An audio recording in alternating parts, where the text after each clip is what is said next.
you already have a law in your members. All of you think you know what's right and you know what's wrong in every situation. You watch people do things all the time and you judge them, which you shouldn't, because you think what they're doing is right or what they're doing is wrong. And you approve of or disapprove of what you see because you have a law in your members.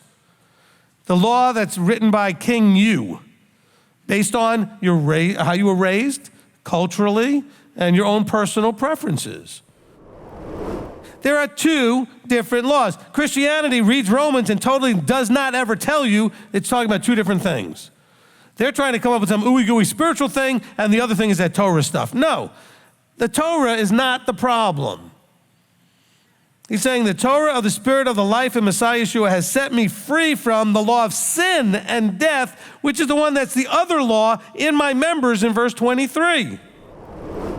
Every now and then he'll jump in and say, am I against the law? Am I against the Torah? God forbid, Yah forbid. He's saying, let it not be. So bear in mind, for all you Christians out there that might accidentally come across this, when you keep going and keep Sunday and Christmas and Easter and eating pork and everything else you're doing, he says, let it not be. You're doing all that pagan stuff.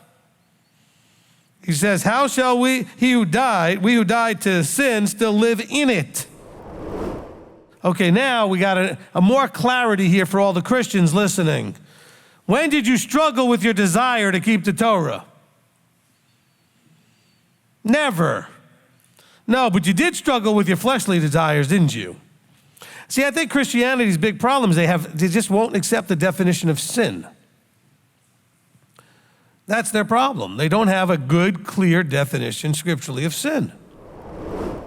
So now, because you've been set free from the master, the slave master of sin, you have to still now actively choose.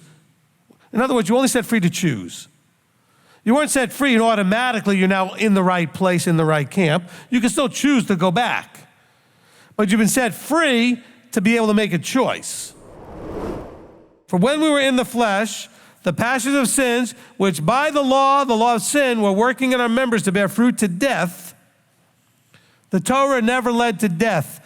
What did Moses say? Choose life. I lay before you death and life and death. Choose life.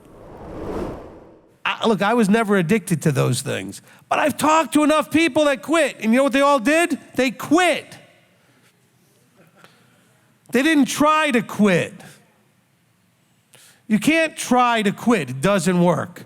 I don't want to quote Yoda, but there is no try, only do. All right? I do the voice, but it hurts my throat. All right. Okay? There is no try, only do. Okay, there you go.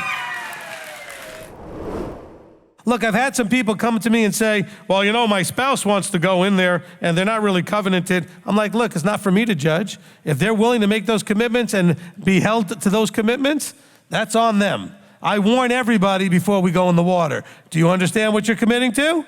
Are you prepared to actually commit to this? Because you're doing this now in front of witnesses, just like a marriage covenant. Private covenant in front of witnesses. By the way, if you've ever been to a wedding and that couple struggles like to get a divorce, you are actually by right expected to go to them and say, excuse me, I was there the day you made those commitments. Because you already got that law of sin and death going. That you were born and boom, that just took right over. It's called self-sovereignty. We're not calling it original sin. We're not calling that. It says you were born with the understanding at some point and recognizing that you have authority over yourself. It usually happens somewhere close to age 2, which is why we call them the terrible twos. When they start to realize, I have authority over me. And then the rest of their life is wrestling to grab that authority, only to find out that at some point you need to give up that authority. But I want to say this very clearly. I think I said it before, I'll say it again. You can't truly submit yourself until you get you under control. You need full self-sovereignty to give up that sovereignty. What do I mean by that? Sin is ripping this world apart like it did during the flood. So even the creation is waiting, anticipating for us to be revealed. And not revealed like we're all like wearing like costumes or something or hiding. He's waiting for us to stand up and say, I'm one of them.